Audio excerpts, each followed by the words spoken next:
2, 3, 4. 1, 2, 3, 4. 1, 2, 3, 4. 1, 2, 3, 4.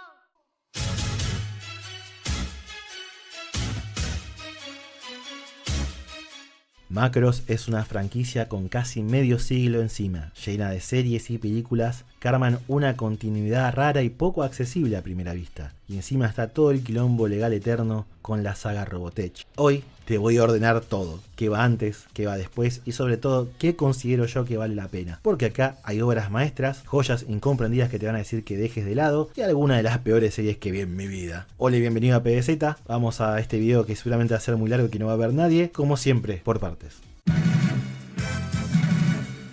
Es imposible hablar de Macross sin antes aclarar el elefante en la habitación, Robotech. ¿Son lo mismo? No. Están relacionadas, sí, pero de una forma bastante rara. Robotech surge a mediados de los 80 como un proyecto estadounidense pensado ante todo para vender juguetes japoneses en Occidente. La idea original era simple, doblar The Super Dimension Fortress Macross y listo. El problema fue que las televisoras exigían un mínimo de 80 episodios para conseguir una emisión diaria, y Macross no llegaba ni de cerca a esos números. La solución fue tan creativa como polémica. La productora Harmony Gold agarró 3 series completamente distintas y las fusionó en una historia continua. Además de Macross se sumaron Super Dimensional Cavalry, Southern Cross y Genesis Climber Mospeada. Las 3 series compartían parte del staff creativo y el diseño de los mechas, pero narrativamente no tenían nada que ver entre sí. Es como si armáramos un auténtico Frankenstein narrativo que, para sorpresa de muchos, funcionó bastante bien para su época. Una guerra entre razas que se extiende durante generaciones con cambios de protagonistas y escenarios.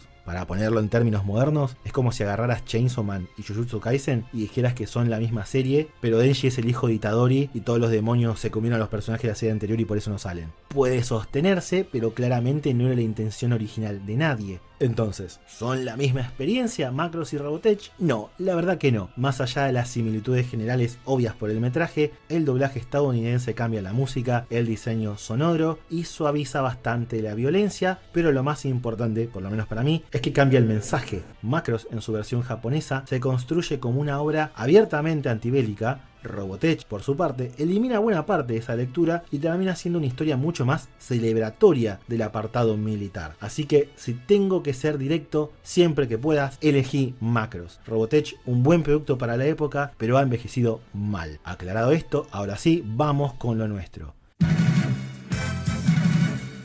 El punto de partida de todo, The Super Dimension Fortress Macross, arranca en el futurístico año de 1999, cuando una gigantesca nave extraterrestre se estrella en la Tierra. Tras una guerra devastadora, las naciones del mundo dejan de lado sus conflictos y se unen para reconstruirla, dando origen al FDF-1 Macross. 10 años más tarde, durante su ceremonia inaugural, una raza guerrera de gigantes llamada Zentradi detectó la actividad de la nave y atacó el planeta para recuperarla. En medio del caos, el FDF-1 se ve forzado a despegar de emergencia, pero un error en su sistema de Spacefall, que vendría a ser como teletransportarse tipo velocidad de luz en Star Wars, la envía junto a docenas de miles de civiles a los límites del sistema solar. Atrapados dentro de una fortaleza militar convertida en ciudad improvisada, deben sobrevivir mientras intentan regresar a la Tierra bajo ataque constantes de los Zentradi. Todo esto pasa en los primeros 5 minutos de la serie, y ese arranque ya te dice todo lo que necesitas saber sobre por qué Macross es especial. La serie original es una maravilla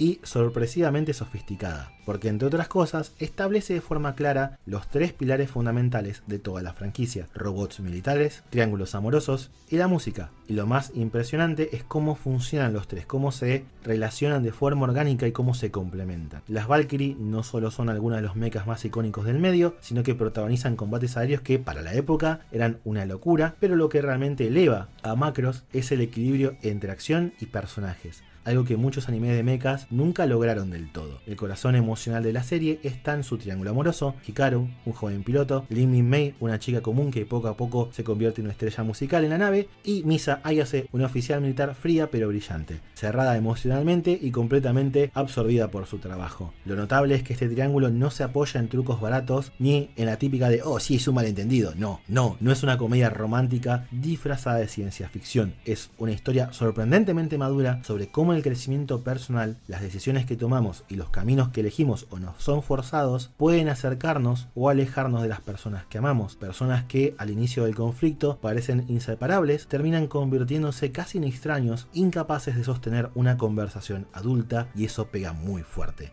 La música, por su parte, no está ahí como adorno. En Macross, la música no es magia, es una representación de la cultura. Frente a una raza que dedicó toda su existencia a la guerra, el contacto con expresiones humanas, canciones, arte, cine, funciona como una grieta en su forma de entender la vida. Al escuchar a Min-Mei cantar por primera vez, muchos Entradi, pero no todos, empiezan a cuestionar si vivir solo para guerrear hasta la muerte es realmente estar vivos. Ese cambio y realización es lento, progresivo y profundamente humano. Por eso, Macross para mí es tan especial. Si no fuera porque la animación y algunos aspectos del guión quedaron un poco toscos por el paso del tiempo, hoy sería el punto de entrada perfecto para cualquiera. Es más, lo sigo recomendando para que lo sea. Para mí es obligatoria, no solo porque sienta todas las bases de lo que vendrá después, sino porque sigue siendo una excelente serie por mérito propio.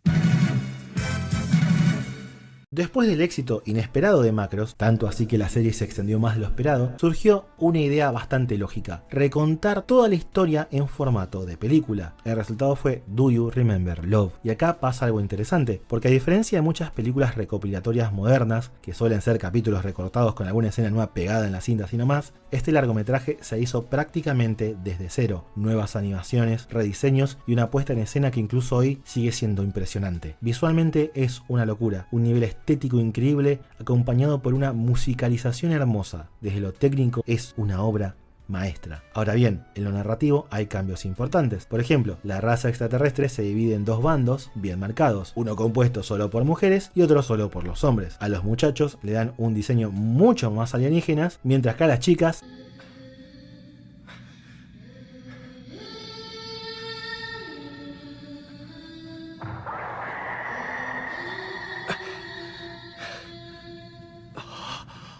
sí, una raza de waifus, padre, ¿qué querés que te diga? Más allá de todo esto, la historia está muy simplificada y eso no es necesariamente algo malo. La película hace un trabajo excelente adaptando lo esencial de la serie en un formato mucho más corto, sacrificando profundidad a cambio de impacto inmediato. Entonces, la pregunta inevitable: ¿Do You Remember Love reemplaza a la serie original? Para mí, no. Hice un video mucho más detallado al respecto, link al final. La película no puede explorar lo que probablemente sea lo más especial de la Macross original: los cambios emocionales lentos, las relaciones que se transforman con el tiempo, las cosas que simplemente necesitan episodios para respirar y crecer. Dicho esto, si no te convence la idea de ver una serie de casi medio siglo de antigüedad, porque sos alérgico a los animes viejos, la película funciona muy bien como una carta de presentación, siempre sabiendo que existe una versión más extensa y superior de la historia en la serie clásica. Ahora viene la otra gran pregunta: ¿cuál versión cuenta? ¿Cuál es la canon? Bueno, Kawamori muchos años más tarde decidió esquivar la bala. Su solución fue decir que las series y películas de Macross que nosotros vemos son dentro del universo de Macross, series y películas que representan los hechos reales ocurridos en ese mundo. En un sentido es una explicación bastante pajera y cobarde para no lidiar con la canonicidad, pero tiene una ventaja enorme: permite que cada secuela tome o descarte elementos según lo que le convenga de las distintas interpretaciones de historias anteriores. Por ejemplo, en Macross 7 hay personajes que vivieron los eventos de la serie original, pero tienen los diseños de Do You Remember Love? En otras palabras, Macross funciona como un elegí tu propio canon. Flashback 2012 no es una serie ni una película tradicional, es un clip musical largo que funciona como una suerte de epílogo espiritual de Do You Remember Love. No hay grandes diálogos ni una trama compleja, lo que hay es música, ambientación bellísima y una gran despedida. A través de secuencias cuidadosamente animadas, los personajes se dicen adiós entre sí y al mismo tiempo se despiden de nosotros como audiencia, y esto es importante decirlo, es una despedida real. La enorme mayoría de estos personajes nunca vuelven a tener un rol protagónico dentro de la franquicia o siquiera aparecer o hasta ser mencionados en algunos casos. No hay un regreso triunfal, no hay fanservice tardío, es un cierre real, algo muy respetable para una franquicia tan larga. Lo interesante es que Flashback 2012 no busca emoción desde el drama, sino desde la nostalgia consciente. Sabe perfectamente que está cerrando una etapa fundacional de Macros y se permite ser melancólica, incluso un poco amarga. Es Kawamori y el staff diciendo esto fue importante, pero ahora hay que seguir adelante. Además, acá se deja planteada una idea clave para todo lo que vendrá después. La humanidad inicia formalmente un proyecto de migración espacial enviando flotas coloniales en búsqueda de nuevos planetas habitables. No es solo un dato del lore, es el punto narrativo de partida que va a explicar casi todas las macros posteriores que ocurren fuera de la Tierra. Por eso, Flashback to 2012 es breve, simple, silenciosa en comparación con otras entregas, pero cumple una función fundamental: cerrar el pasado y abrir el futuro. ¡Wow! ¡Qué poeta el pelotudo, eh!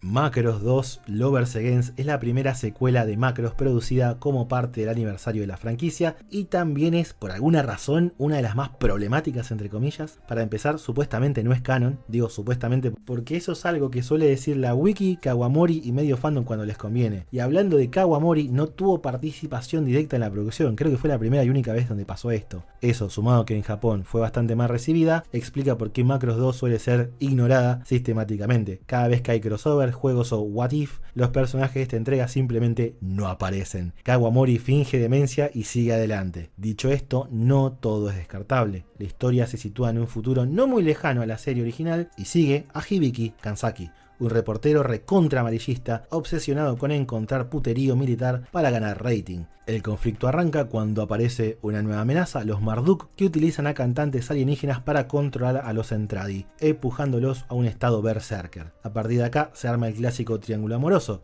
Hibiki, una cantante extraterrestre llamada Ishtar, y una militar humana que funciona como contrapunto ideológico, mostrando los costos reales de la vida militar. Voy a ser honesto, la serie legítimamente no es la gran cosa, no es la primera opción para nada de por dónde empezar Macros, pero tiene ideas muy buenas. Desde Hibiki aparece una pregunta poco habitual para la franquicia y cualquier tipo de serie hasta este momento. ¿Está bien publicar información militar si eso pone en peligro la seguridad de la población? ¿Dónde se traza la línea entre libertad de prensa, censura y responsabilidad social? No es una exploración especialmente prolija ni profunda de estas ideas, pero para un OVA de solo 4 episodios, el planteo y lo que lo llevó a desarrollar está bien y tenía mucho potencial para hacer algo enorme. Del lado militar surge otra interrogante: ¿qué pasa cuando una fuerza armada se vuelve confiada después de una gran victoria histórica? ¿Qué ocurre cuando la paz, el ego y la comodidad se infiltran en la estructura militar y empiezan a pesar más en la seguridad real? Y finalmente está Ishtar, la cantante alienígena, que funciona como puerta de entrada a otra cultura nueva y empieza a cuestionarse el rol de la música, no solo como expresión artística, sino como herramienta de control. De vuelta, Macros 2 no es una gran serie ni cerca, pero tampoco es tan terrible como te la marcan. Valoro que tome los elementos clásicos, romance, música, conflicto bélico, y les dé una vuelta de tuerca distinta. Además, aunque Kawamori pretende que no existe, fue muy influyente. Acá es donde se empezó a explorar de forma más directa el amor entre especies y plantó la semilla de una idea que después la franquicia llevaría mucho más lejos, para bien y para mal. La música tiene un factor medio mágico. Si Cowboy Bebop es hoy un clásico absoluto, no es solo por casualidad ni por nostalgia. Ese equipo creativo que después haría cosas increíbles como Samurai Champloo o incluso Lazarus, tuvo su verdadero origen acá, en Macros Plus. Macros Plus es medio raro en su producción, porque arrancó como un proyecto pensado para el cine, pero en una de esas volantadas clásicas de la industria, la productora decidió convertirlo en una miniserie de 4 capítulos, y la jugada salió tan bien y tuvo tanto éxito que acto seguido dijeron ya fue y la volvieron a montar como una película. Es un quilombo, pero bueno, básicamente tenés 2 versiones de la historia: las 4 episodios y la compilación de los 4 episodios con algunas escenas nuevas en el largometraje. En cuanto a la historia, estamos en el año 2040, que no está tan lejos, Dios mío. 2 pilotos rivales, Isamu Dyson y Guldgoa Bowman, son convocados a probar prototipos experimentales de casas transformables en el planeta Eden. Ahí se reencuentran con... siempre me sale mal el nombre de Myung Lang Long, amiga de la infancia y actual productora de la idol virtual Sharon Apple. Sí, muchachos, Macros también predijo Vocaloid, yeah. La historia realmente arranca cuando viejos conflictos personales entre los personajes resurgen justo cuando Sharon empieza a desarrollar una inteligencia autónoma que se vuelve peligrosamente inestable y hacker. No te voy a mentir, la única forma de definir Macros Plus es como una experiencia. Desde lo audiovisual es una obra maestra absoluta y cada vez que la veo me deprime un poco pensar que hoy los mechas ya no se hacen así en 2D. la dirección es impecable, la animación es finísima, ridículamente buena, y el tono es marcadamente más adulto, algo que funciona porque la serie entiende que ya pasaron varios años desde la Macross original y que su público también creció. Eso sí, no creo que sea para todo el mundo. Es una historia sobria, áspera y en varios momentos incómoda. La violencia es más realista, las relaciones más tóxicas y los personajes son adultos bastante reales que pueden tomar decisiones horribles. Para algunos eso es una invitación, para otros una carta de rechazo inmediata. Creo que queda en vos definir si esto que te digo te invita o te rechaza. Entre la miniserie y la película hay diferencias menores, pero una es clave: la caracterización del protagonista. Isamu en los OVAs es un espíritu libre, egoísta pero carismático. En la película queda bastante más como un forro, principalmente porque el largometraje corta varias escenas que mostraban su lado más humano y más compasivo. Por eso, si me lo preguntás a mí, la versión miniserie es la que tenés que ver, la superior. Simplemente tiene más tiempo para mostrarte todo, respirar y ser más justo con los personajes. Aunque, no te voy a mentir, porque sé que te importa, chanchito, la película te muestra en las tertulias al aire libre una muchacha, y sé que eso para vos es importante, así que eso puede sumarte un punto, vagabundo. Más allá del chiste, Macross Plus brilla por sus ideas. Presenta personajes rotos, atravesados por celos, culpa y frustración, y se anima a explorar conceptos muy interesantes, como la idea de que hay un determinismo biológico en los Zentradi, una faceta violenta de la que no pueden escapar del todo. Es una idea espectacular que tristemente Macross nunca volvió a desarrollar en profundidad. ¿Es un poco sobrevalorada? Puede ser, pero no deja de ser la mejor animación de Macross en términos técnicos y una serie que es una experiencia que todos tendrían que ver alguna vez.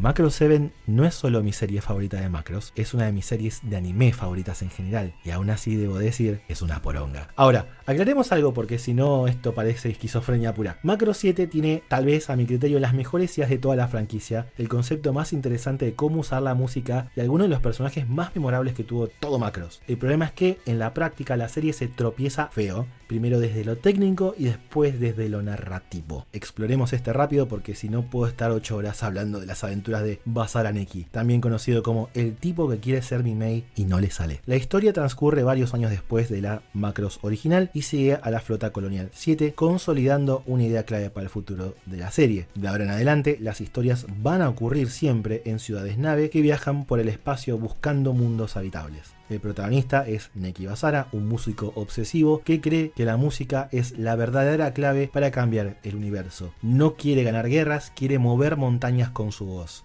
Más literal de lo que crees. Junto a su banda, Firebomber se cruza con una nueva amenaza: los Protodeblins, alienígenas que se presentan como depredadores naturales de los Zentradi y que absorben la energía vital de otros seres vivos. Y acá está el mayor mérito de Macross 7. Su idea central es clara y a mi criterio brillante. Es la última Macross que trata la música como una fuerza transformadora real sin poderes mágicos. Lo que amo del planteo es que Basara intenta ser mi Mei y fracasa. Su música no tiene un impacto cultural inmediato ni convierte a los enemigos en aliados de la nada. Lo único que tiene el personaje a su favor es su insistencia. Basara no es un militar, se mete en medio de los combates ilegalmente y molesta a todos, humanos y aliens, tocando su música, y a fuerza de romper las pelotas termina tocando algo emocional en ciertos personajes. Es una forma completamente distinta de pensar el rol de la música respecto a la Macross original. Después la cagan, pero ya vamos a llegar ahí. Porque la música de Basara no es lo que toca a la gente, sino su insistencia en tratar de tocar a la gente con la música. Basara es, además, uno de los protagonistas más antipáticos de la franquicia. Es terco, irritante, obsesivo, pero absolutamente genuino. En mi experiencia con el personaje no hay punto medio, o lo amás o lo odias, y eso lo convierte tanto en el corazón de la serie como en su mayor filtro. Sumando todo eso hace que Basara sea intrínsecamente interesante, porque podría resolver los conflictos a tiros, tiene las habilidades para hacerlo, es el mejor piloto tal vez de toda la franquicia, pero elige un camino en el que no es el mejor, la música. Decide perder una y otra vez antes de traicionar sus ideales de cómo hay que resolver el conflicto. Otro gran acierto es Firebomber como grupo. Su presencia constante le da identidad propia a la serie y hace que el conflicto se sienta distinto a cualquier otra Macross. Entre ellos destaco a Milene, hija de dos personajes clave de la serie original, que funciona como punto de vista del espectador intentando entender de qué carajo se trata Basara, cuáles son sus ideales, cuáles son sus ideas, cuál es su historia. También hay otro detalle que a mi criterio es lo que hace única a Macross 7, y es que es la única secuela directa real de la Macross original. Todas las Macross funcionan de forma autónoma, esta también, pero acá vuelven personajes como lo son Max y Milia Genius, la primera pareja humana Zentradi, y acá están divorciados. Su relación no funcionó porque él quedó del lado militar y ella del lado político civil de la flota, y uno quiere ver si ese fuego todavía se puede volver a encender o si efectivamente este amor no da para más y quedan como amigos. Ahora bien, no es casualidad que para mucha gente en Occidente Macross 7 sea la oveja negra. El problema histórico de la serie está en su ejecución, sobre todo técnico. Es una serie larguísima, con animación rígida, reutilización obscena de escenas y un ritmo que se vuelve desesperante. Ya en el primer capítulo están reciclando animación cada 5 minutos. Eso creo que debería decir mucho. A ver, pareciera que con suerte animaron 10 minutos de combate y lo estiraron hasta el infinito por más de 40 episodios. No sé si faltó plata, tiempo o ambas, pero le resta muchísimo la experiencia y entiendo a cualquiera que esto lo aliene totalmente. Y finalmente está el que me gusta llamar el gran volantazo productivo sobre la música. Porque a ver, la serie arranca con la tesis de la música sin poderes, pero en medio de la historia aparece el concepto de Sound Force, básicamente rayitos musicales creados de las voces de la gente. Y al final finge la historia de demencia y vuelven a la música sin poderes. Es una poronga. Esto personalmente me huele más a decisión forzada de producción a último momento y tengo dos razones para creerlo. Primero, narrativamente es incoherente. La tesis inicial se rompe y después se recompone como si nada, fingiendo que todo el tema de la Sound Force nunca ocurrió. Segundo, los juguetes. Los Sound Boosters están tan mal diseñados que parece que se hicieron a las apuradas. Estresan a las Valkyrias, rompen al juguete original y la suma de todas estas cosas hacen que Macross 7 sea profundamente divisiva, pero también una de las series más ambiciosas de la franquicia. Legítimamente intenta ser la reinvención más pura de Macross, hasta que alguien dijo, ya fue, metan kaijus espaciales para subir el rating, y la hicieron mierda, la hicieron realmente mierda. Incluso hasta cómo lidian con los triángulos amorosos. Basar es parte de un triángulo amoroso del que se niega a participar. Por ende, el aspecto clásico del amor en Macross es ejecutado de una forma totalmente distinta con tres personajes que no se corresponden en ningún momento. Es muy interesante. A ver, yo personalmente la amo por lo que logra, pero sobre todo por lo que quería hacer. Macross 7 es una historia con potencial de 10, atrapado con una animación de cuarta y una productora que claramente metió la mano con ideas faloperas de la década de los 90 porque vieron que a Gundam les funcionó seguramente. Pero la cosa no termina acá. The Galaxy is Calling Me, o La Galaxia me está llamando, no es una película propiamente dicha, sino un episodio especial proyectado en el cine, ubicado más o menos a la mitad de Macross 7. Funciona como una historia autocontenida, pensada para acompañar a la serie, no para mover su trama principal, y por ende no es un resumen. La premisa es simple: Basara detecta una anomalía sonora, termina volando a un planeta nevado y conoce a Emilia, una cantante centrada y aislada cuya voz está causando estragos sin querer. A partir de ahí la cosa deriva en duelos musicales con Proto Devlins de por medio y en una exploración bastante directa de las ideas centrales de Macross 7. Música, insistencia y conexión emocional. No suma demasiado a nivel narrativo, no redefine personajes ni cambia el rumbo de la historia, pero tiene un punto a favor importante. La animación es bastante superior a la serie de TV, pero ¿vale la pena? Si te gusta Macross 7, sí, completamente. Es un poco más. Si no, salteala, no vale la pena. No suma nada a la historia principal. Y la cosa no termina acá.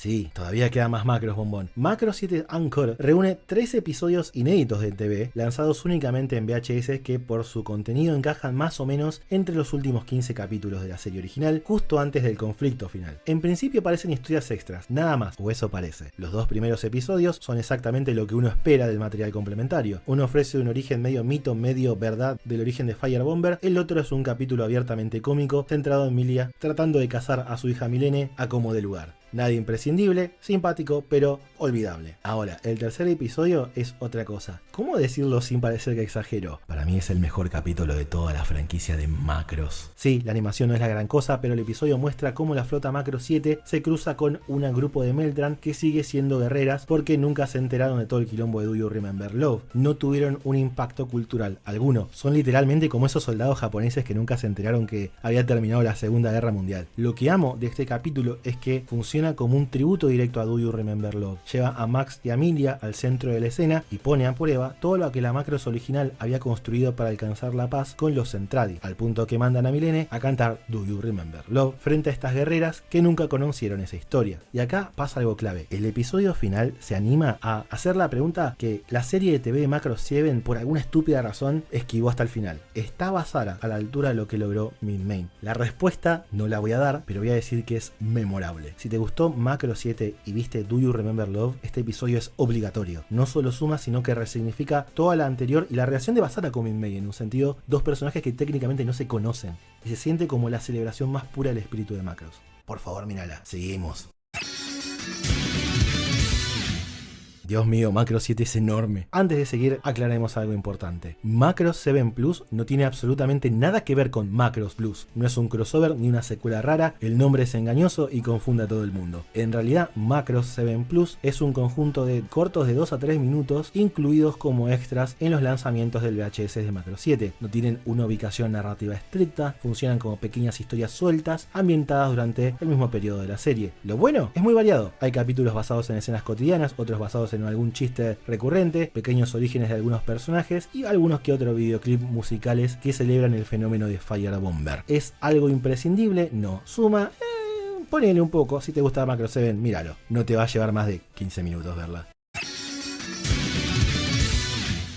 No se termina más Macross 7 Trash es un caso bastante particular. Para empezar, fue uno de los primeros mangas editados en Argentina hace mucho tiempo. Dios mío, 3 pesos con 50, ¿qué le pasó a este país? Solo por eso ya tiene un valor histórico curioso de este lado del mundo, especialmente si sos argentino. La historia transcurre en paralelo al mismo tiempo que la Macross 7 de TV. Se publicó acompañando su emisión y está ambientada en la misma colonia, pero el foco es completamente distinto. Acá seguimos a Chiba Mido, un ex militar que termina metido en un circuito de un deporte de combate llamado Tornado Crash y entra en un torneo bastante importante. En paralelo aparece una trama bastante más turbia alrededor de algo que se llama el Mind System, una tecnología que extrae energía física a partir de las emociones, un concepto derivado de la serie de TV, y que un sector militar intenta militarizarlo con conspiraciones, manipulaciones emocionales y experimentaciones de por medio. A la vez está Cherry, una chica cercana a Shiva, que bueno, entra al mundo idol y se choca frente a lo hostil que puede ser ese ambiente desde adentro. Si te soy honesto, se nota que el manga apuntó a los fans vieja escuela que quizás se sintieron alienados por lo que era Macross 7 con toda su falopa. Visualmente, Mido y Cherry incluso son casi clones de Hikaru Mid-May. Es como si la franquicia estuviera diciéndole: tranquilo muchachos, todavía queda Macross clásico, no todo falopa. Y lo interesante es que rompo igual un poco la fórmula porque, por ejemplo, casi no hay valquirias, pero aún así se siente Macross. El manga sacrifica el componente mecha de la Trinidad para enfocarse en los otros dos pilares de la franquicia: el mundo, el conflicto bélico, la música y las emociones. Si bien es algo derivativo, el cast original de Trash es bastante carismático y da pena que queden encerrados acá, porque ni siquiera tuvieron un cameo en Macross 7 TV. Hay buenas ideas y personajes que tranquilamente podrían haber funcionado en otro contexto, sí, podría haber sido un anime decente, sí. Lo bueno es que si el anime de Macross 7 no te interesa demasiado, no hace falta verlo para poder entender esto. Fire Bomber y los personajes del anime aparecen solo como cameos y no se comen la historia. Eso sí, hay varios guiños que vas a apreciar si sos fan de Macross en general, especialmente si te gusta Max,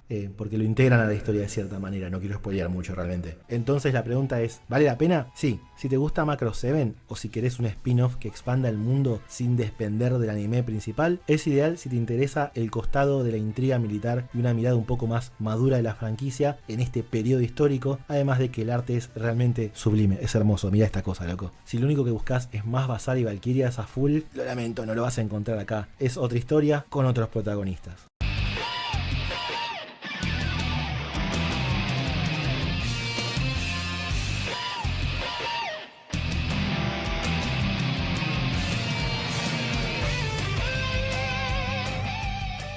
Si Macross 7 es una historia sobre mover montañas, Macross Dynamite 7 es una historia sobre cómo mover ballenas.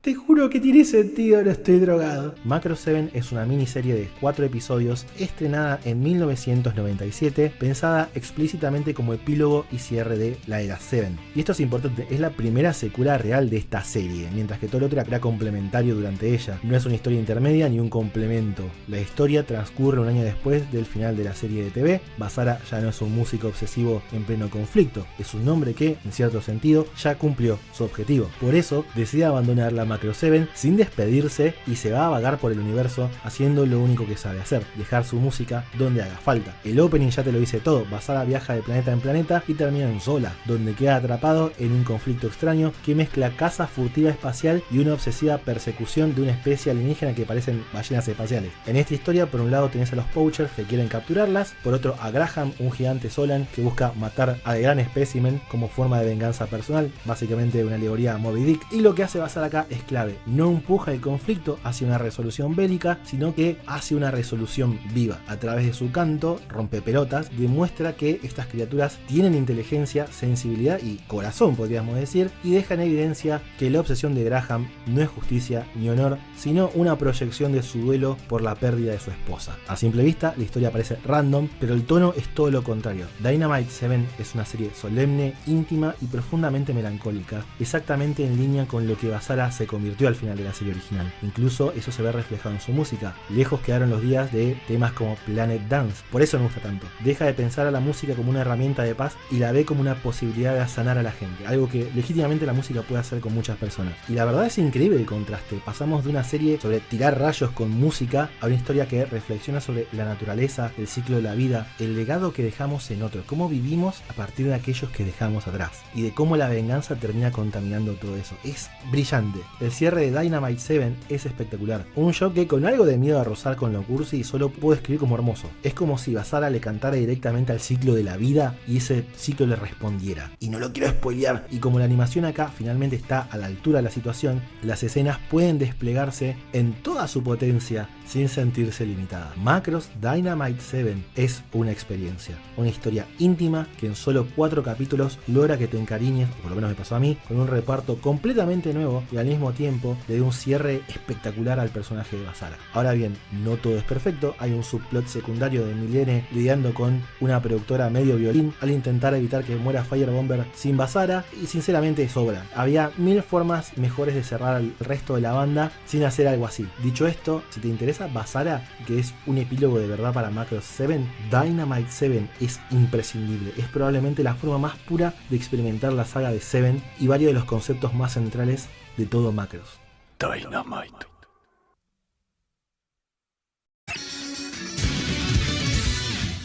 Te juro que esto es lo último de Seven, te lo juro por Dios. Y de paso, para los giles que creen que Seven no le fue bien en Japón, la puta que los parió, miren toda la mierda que tiene. Millennium Beat es probablemente el intento más honesto de todo el proyecto Seven por mirar a Millennium Genius sin que Basara lo opaque. Publicada entre 1997 y 1998 como una historia paralela directa de Macross 7, el manga toma una decisión clave: poner a Milene como protagonista absoluta y seguirla en el momento exacto en el que se ve obligada a replantearse quién es como artista y como persona fuera de Firebomber. La historia se centra en su etapa como solista y trabaja con algo que la animación nunca terminó de encarar bien: su inseguridad, su frustración y la necesidad real de crecer sin vivir en la sombra de Basara. No hay épica galáctica ni grandes batallas, el foco está puesto en lo emocional del personaje y su identidad como artista y maduración personal. En este sentido, el manga funciona casi como una respuesta directa al subplot pedorro que tuvo en el OVA y como un buen reemplazo. Es una lástima que esto no fuera lo que mostraron en la puta serie. El contexto sigue siendo la Flota 7, contradice algunos eventos de Dynamite 7 animado, para bien a mi criterio, así que su canonicidad de vuelta es medio random, pero el canon de Macross mucho que no importa. Si te gustó Dynamite 7, es un lindo complemento. Si sentís que Milene fue un personaje desperdiciado, bueno, acá tenés la respuesta perfecta. Si te gusta Seven, léelo, ¿qué querés que te diga? Y listo, terminamos con la era Seven. Dios mío, como 8 horas está durando este video, mátenme.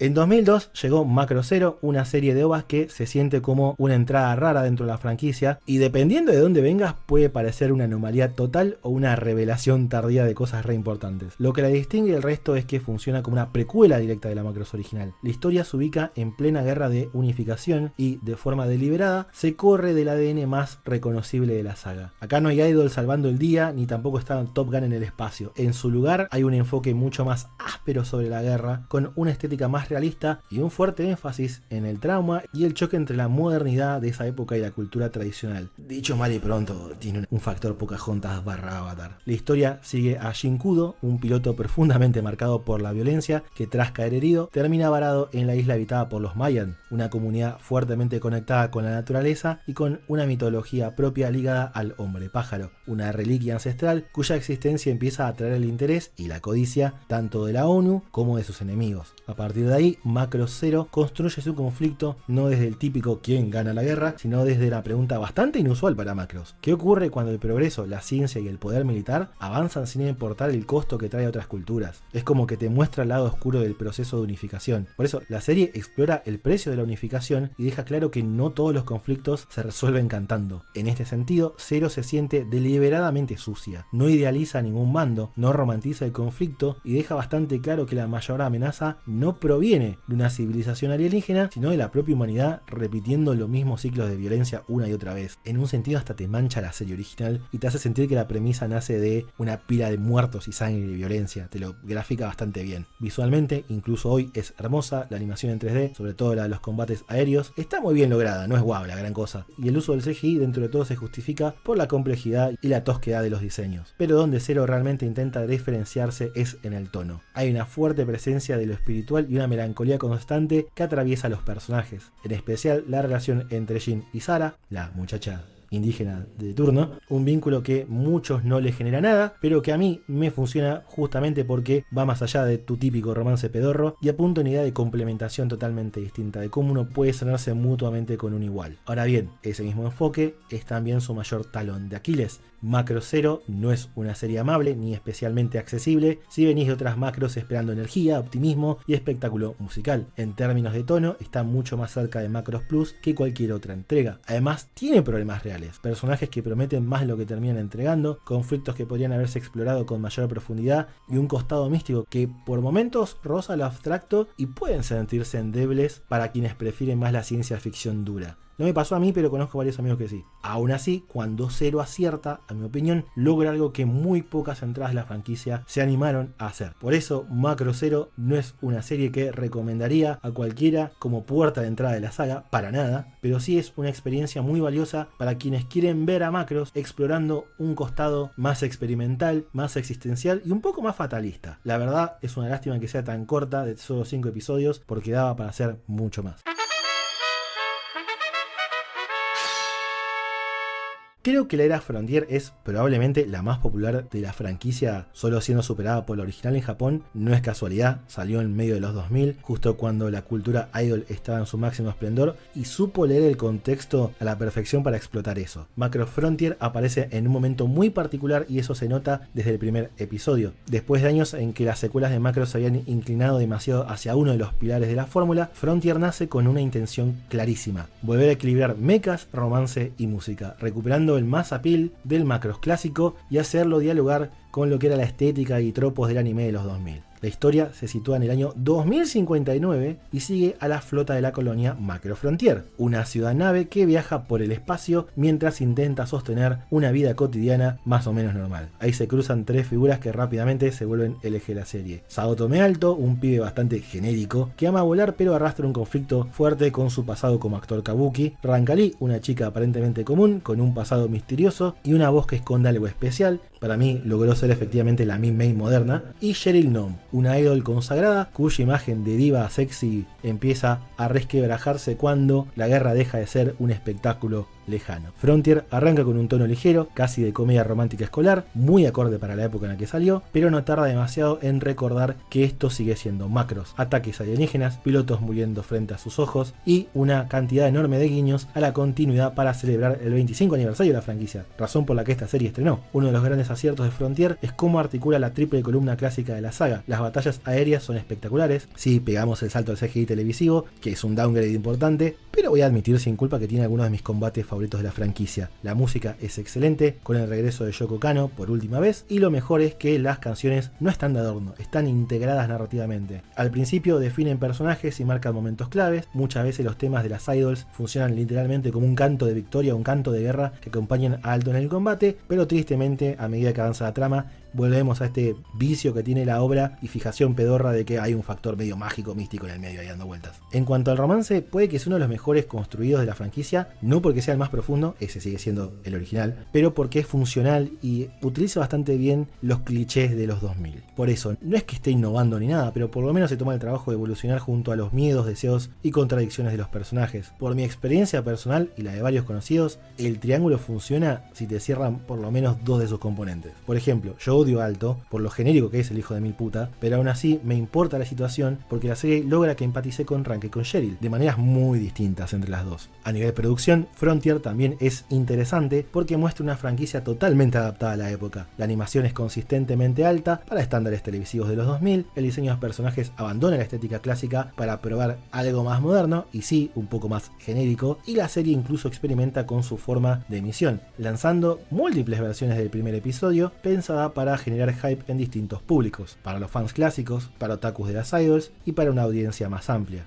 Todo esto habla de un proyecto cuidado, pensado no solo como una serie más, sino como un evento multimedia, y en cierto sentido lo fue. Esta generación de macros dio lugar a una avalancha de proyectos y producciones secundarias, sumando 9 producciones audiovisuales, casi todas de relleno, pero ya llegaremos ahí. Ahora bien, Frontier no es perfecta, su humor y romance muchas veces caen en chistes y tropos repetitivos, hay decisiones narrativas muy de anime de la época que me rompen las pelotas y algunos giros dependen de conspiraciones que pueden sentirse medio forzados. Aún así, la serie tiene algo que muchas otras no logran. Todo parece encajar, cada arco deja al menos una escena memorable y voy a robar una frase que dijo hace años un filósofo yamánico. Frontier es una macros que entiende muy bien por qué a la gente le gustó la serie original. Por eso, si te asusta ir muy atrás con un anime muy viejo, Frontier es una de las mejores puertas de entrada de la saga. Es básicamente la serie original versión light, no porque sea del todo simple, sino porque sintetiza todo lo que macros puede ser cuando funciona en equilibrio. Su única cagada realmente es que el romance no se resuelve de todo hasta una película y que los villanos tienen un rasgo animalístico, es decir, no son seres pensantes y por ende no son memorables. Generan escenarios de peleas interesantes, pero ellos en sí mismos no son personajes, no son nada. Avancemos.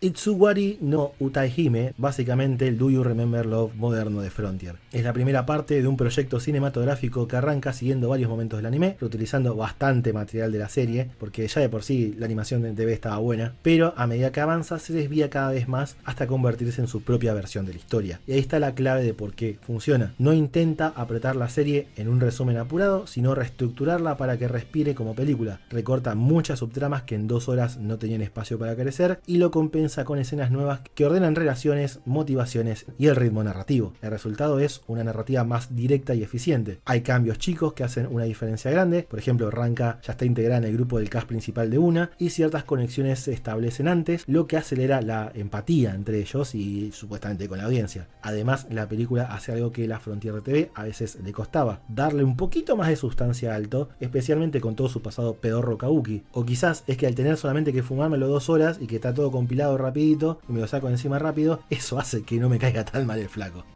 Otro punto importante es que es una película muy centrada en Cheryl y lejos de ser un problema se siente como una corrección de balance, porque la serie de TV, si bien explora a Cheryl, hace mucho énfasis en Ranka, porque es la que tiene una vida más normal mientras que Cheryl es más misteriosa. Acá es la situación inversa, muchas cositas que vive Ranka las da por sentadas y entonces se toma el tiempo de trabajar a Cheryl como personaje, que en cierto sentido hace que el triángulo amoroso, que por momentos la serie sufría desequilibrios, acá se sienta más sólido y mejor definido. Lo flojo sigue teniendo el humor pajín de la época y hay cambios que pueden molestar porque se siente salidos de la nada o porque el destino de ciertos personajes que uno piensa que es un cierre satisfactorio ahora es algo totalmente distinto. Eso depende mucho de qué prefieras vos, no hay una definición clara si es mejor o peor en ese sentido. En resumen, Itsuwari no Utahime es una buena película, no solo como recap sino como reinterpretación. Pierde muchas cosas, sí, pero mejora las que decide enfocarse. Te deja una historia bastante redonda para Cheryl y prepara el terreno para la segunda parte sin sentirse incompleta. Y hablando de eso,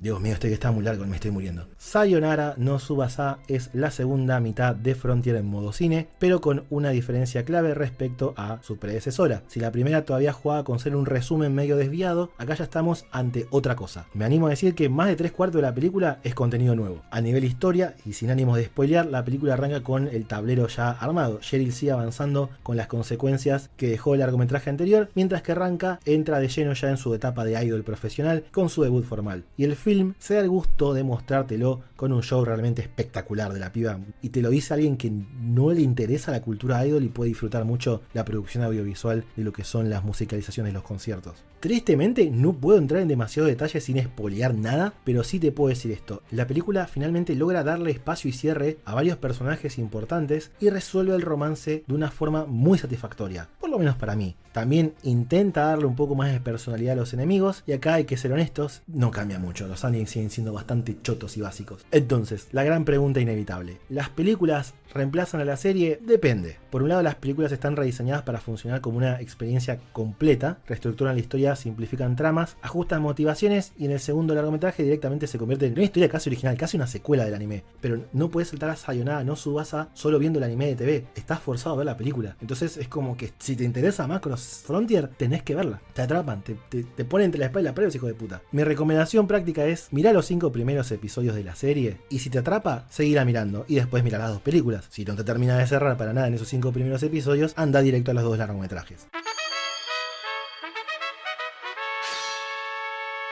Ahora, rapidito, el ecosistema Frontier, rápido al pie. Frontier movía mucha plata, muchísima plata. Al día de hoy siguen saliendo cosas de Frontier. Juguetes, figuras, estatuas de ranca, es una locura. Y como Frontier movía tanto, hay varios extras. Vamos por ellos rápido porque no vale la pena realmente darles tanto tiempo. Primero está Macross Frontier Close Encounter The Culture Edition, que es una versión extendida del capítulo 1, más para los fans de Macross, tiene más guiños, más pelea y demás. Está bien, está bueno. Después tenemos Macross Fufonfia, 20 microepisodios chivis de 1 minuto. Zafa, nada del otro mundo, a mí me chupó un huevo. Después tenemos Macross F Music Clip Shu Nyankuru. Son 38 minutos de videoclips 100% originales de Ranka y Cheryl, cero trama, es como un capítulo, es como no sé si fuera un programa en TV de Macross. Después está Macross Frontier Choshiku Gechijoban, cortos cómicos de 2 a 3 minutos centrados en Clan, un personaje muy querido por el fandom. ¿Por qué será? Me chupa un huevo Clan a mí, así que me chupa un huevo los cortos, pero zafan también. Y finalmente Macross FB7 Ore no Uta wo Kike, probablemente el producto más bizarro de todos. Una película entre comillas enormes, donde los personajes de Frontier encuentran VHS y miran clips de la serie de Macross 7. No hay casi nada de metraje nuevo de Frontier y no hay nada de metraje nuevo de 7. Son unos hijos de mil puta. Es una película que es una propaganda para que compres los Blu-ray super remasterizados de Macross 7. No puede ser, no se puede robar tanto. Pero bueno, finalmente, algo que salió hace poco es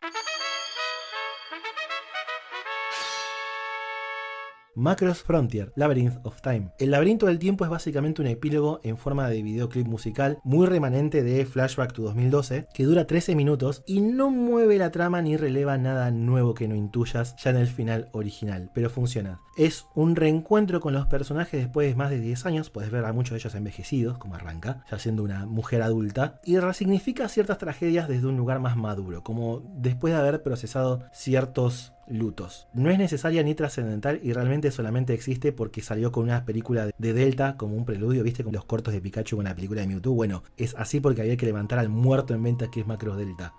Y hablando de Macross Delta, la concha de mi hermana. La noche que se estrenó Macross Delta, terminé en una llamada de 2 horas con mi amigo el Shaman. Y la conclusión final fue tan simple como devastadora. Nunca me voy a olvidar lo que le dije. Che, al final Alto no era tan mal protagonista en Frontier. Ah, la puta que lo parió. Así que ya te imaginas cómo viene la cosa. Macross Delta es una serie rara dentro de la franquicia. Desordenada, irregular y claramente inferior a Frontier y todo lo demás en lo técnico. De hecho, es la primera vez que siento que una nueva generación de Macross no logra dejar su propia huella visual. En lugar de sentirse como un salto hacia adelante, se percibe como una versión diluida de lo que ya vimos antes. No es evolucionar de esto a esto, sino pasar de esto a esto otro. Incluso las Valkyrias se sienten faltas de identidad. Son modelos nuevos, sí, pero cuesta distinguirlos de las de Frontier. Y eso es grave. Macross 7 logró una identidad propia con sus Valkyrias, agarrando el de Macross Plus y repintándolo y cambiándole la cabeza. Mientras que Delta no consigue destacar ni con diseños completamente nuevos. La historia se sitúa varios años después de Frontier y gira en torno al Bar Syndrome. Una condición que vuelve violentos a los personajes y que solo pueden estabilizarse médicamente mediante la música. Y a partir de ahí la serie lleva la idea de la música como arma y como puente cultural al extremo más literal y estúpido que se te ocurra. Idols cantando y volando en pleno combate, coreografiando durante la dogfight y un enemigo que también utiliza el canto como forma de dominación. Es como un reciclaje de todo lo viejo y lo único que es nuevo es pelotudísimo. Perdón que lo diga así, es absurdo. Y se nota que en un intento de capitalizar la cultura idol, Delta se fue de tema. Es Ranka en esteroides todo este asunto. En mi humilde criterio, el gran acierto de Delta está en su personaje principal, Freya. Sí, es una especie de Ranka 2 devaluada, pero tiene una vuelta de tuerca interesante que la hace única con una idea nueva que la saga nunca exploró. Porque esta muchacha es una alien con una corta esperanza de vida. Entonces está la posibilidad de explorar la conciencia de una vida corta y la decisión de vivir intensamente a pesar de ello. Freya pertenece a una nueva raza introducida exclusivamente para esta serie, los Windermerian. No te dicen un carajo de ellos cómo se conocen con los humanos, una poronga, pero lo interesante es que solo viven unos 30 años y si les da mucha ansiedad y mucho estrés se mueren incluso antes. Básicamente es la raza estelar diseñada para Leonardo DiCaprio. Fuera de chiste, el entusiasmo de esta chica, su forma de cantar y su convicción genuina de que la música puede salvar a otros, le dan a la serie algunos de sus momentos más sinceros y emotivos. Su relación con Hayate, el protagonista de turno con sabor a nada, o sea, qué personaje del orto. Bueno, la relación con este flaco funciona mejor como compañerismo que como triángulo romántico forzado, y cuando la serie se apoya en eso, funciona. Valkyrie, el grupo de idols voladoras, logra transmitir una función de familia funcional, pero individualmente son la totalidad de los estereotipos, menos ella. Ella es fantástica, porque carajo no es la protagonista de la serie, pero nada, como los pocos momentos bien escritos de Delta y Sólidos tienen que ver con estas pibas como hermanas mayores de la protagonista y no tanto como idols voladoras. A ver, el problema igual no es solo la premisa de idols que vuelan, sino que hay una cuestión narrativa. Delta, a mi opinión, sufre una falta de foco brutal. Subtramas que aparecen y desaparecen, conflictos que se resuelven sin consecuencias reales y una segunda mitad que se siente súper errática, como si la serie estuviera estirando ideas sin una dirección clara. Es la primera entrega de todas las macros que te mencioné hasta ahora que me costó terminar. Algo pasó ahí en la producción. Algún volantazo fuerte tuvieron que pegar ahí para que se volviera tan errática. Y se notan algunos detalles y evidencias. No estoy del todo loco. Kawamori, en la prensa, en la preview, había dicho que iba a romper con la fórmula clásica con el triángulo amoroso. Y sin embargo, terminamos con un triángulo amoroso donde uno de los personajes apenas existe, casi no tiene desarrollo, pero está ahí porque es Macross y porque aparentemente no puede faltar un miembro de la familia Genius. Dios no lo permita, la puta que lo parió. Entonces es como que el tipo en el pitch nos dijo una cosa y en los hechos vimos otra. Eso explicaría por qué la serie arranca relativamente sólida, aunque genérica, y luego se vuelve cada vez más insufrible. En resumen, Macross Delta tiene momentos buenos. Sí, personajes tolerables y un buen personaje, uno. Y un mensaje que cuando pega, pega de verdad, está bien. No es una obra redonda, ni mucho menos, pero tampoco es un desastre absoluto. Es una serie de Macross que por alguna razón intenta apuntar alto introduciendo conceptos re interesantes, con los aliens más interesantes, y después se estrella contra el piso y no hace un carajo. El concepto estaba ahí, el potencial era enorme y no hicieron nada. Una lástima. Pero por suerte existen las películas.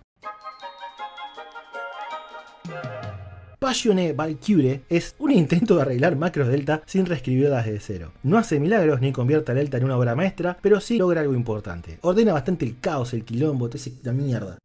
Ordena el caos, el quilombo, agarra una motosierra y empieza a cortar todo lo que no sirve. Mejora el ritmo, corta de raíz muchas ideas que la serie TV no fueron a ningún lado, o la ejecución fue una mierda. Corta, o sea, corta. A diferencia de las películas de Frontier, que son una primera película que es como un recap y la segunda es medio recap, no, acá Passion Valkyrie hace algo bastante bruto. Condensa toda la serie de TV en una sola película. Y si es medio una locura, estamos hablando de unas 13 horas de contenido reducido simplemente a 2 horas. El cambio más importante es que el triángulo amoroso directamente desaparece. Mirage Genius deja de perseguir una relación que nunca tuvo peso real y pasa a ocupar un lugar más orgánico como compañera y aliada. Es un personaje de fondo, casi un cameo. Si te gusta el personaje, mala suerte, pierde presencia en pantalla, pero como audiencia ganás tiempo y foco porque la película entiende algo que la serie nunca quiso aceptar del todo. La historia emocional gira en torno de Freya y Valkyrie, no de su triángulo amoroso con su chongo que no tiene personalidad. Justamente el mayor acierto de esta película está en Valkyrie como grupo. Se priorizan escenas que muestran su dinámica interna, su origen y su vínculo con Freya de forma más clara y concentrada, evitando subtramas de la serie que básicamente fueron relleno. También hay un trabajo más prolijo con los antagonistas, se eliminan material innecesario como cierto rey enemigo que no aporta un carajo en la serie, solo perdimos el tiempo, y se suavizan decisiones que en la versión de TV hacían que algunos personajes parecían directamente incoherentes. En resumen, Passion Valkyrie no convierte mágicamente a Macross Delta en una gran serie, pero sí ofrece una ruta alternativa para quienes no pueden fumársela y aún quieren completar la totalidad de Macross de una forma un poco más coherente y rápida. Es difícil decir si es objetivamente mejor porque conozco gente a la que le gustó la serie de TV y el largometraje les molestó bastante, especialmente la segunda mitad, y la mayoría de las personas en el consenso de Dios mío, qué serie de mierda, qué sota que está la película. Ahora, desde mi lugar, como alguien que se aburrió mucho con la versión de TV, la película me resultó más consistente, más enfocada y bastante menos frustrante. Mi recomendación es la misma que con Frontier. Mirá 5 capítulos, si es lo tuyo, seguí, si no, saltá a las películas.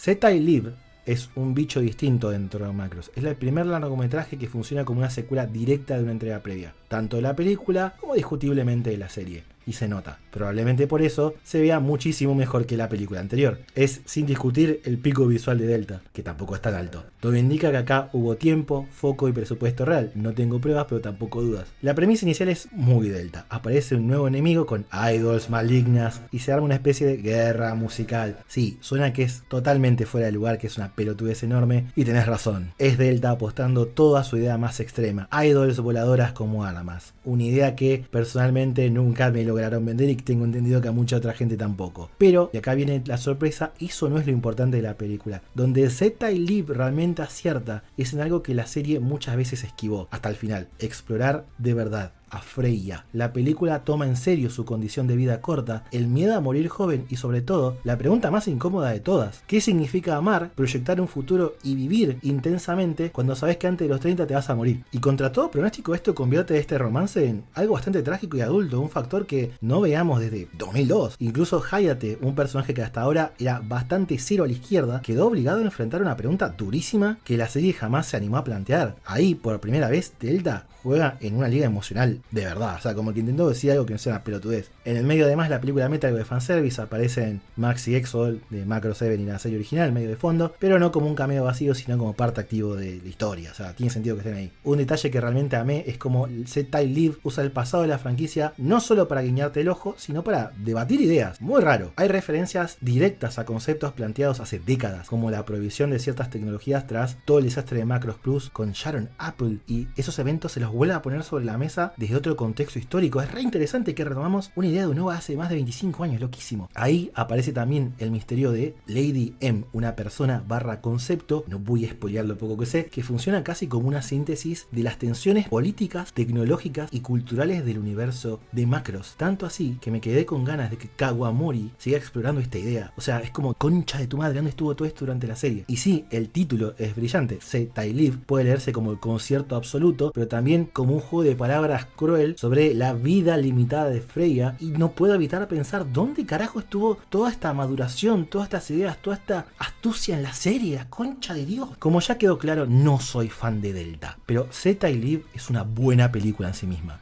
y enriquece el mundo de Macros y deja puertas abiertas reales para el futuro. Me dejó a mí, personalmente, con ganas de ver más Macros. Si estás haciendo el recorrido completo de la franquicia y Delta te cuesta, porque por Dios, yo te entiendo totalmente que cueste, y no la tolerás, mi recomendación es clara. Fumate Passion Valkyrie solo por el hecho de que así no te salteas Z-Type Live. Aporta la micronarrativa de estos personajes, pero también a la macronarrativa del universo de Macros. Y si Kawamori no llega a explorar en el futuro estas ideas porque a Macros Delta le fue para el orto, me mato.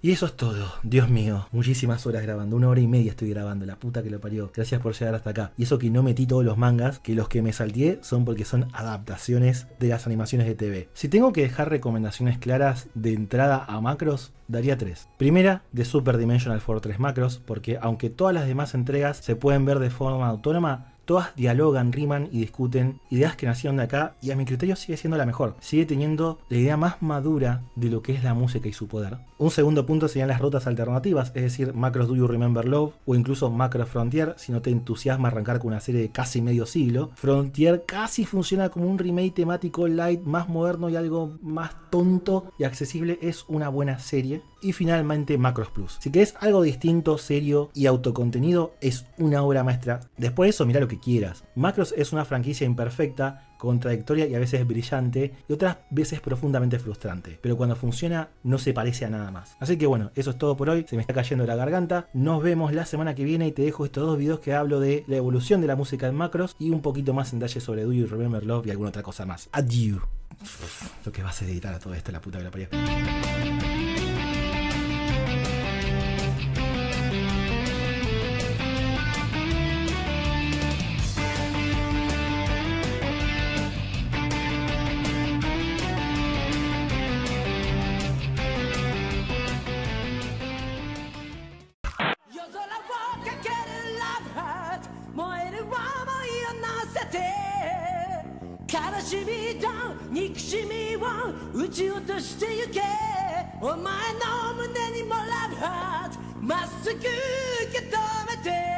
Destiny 何億光年の彼方へも突撃ラブハー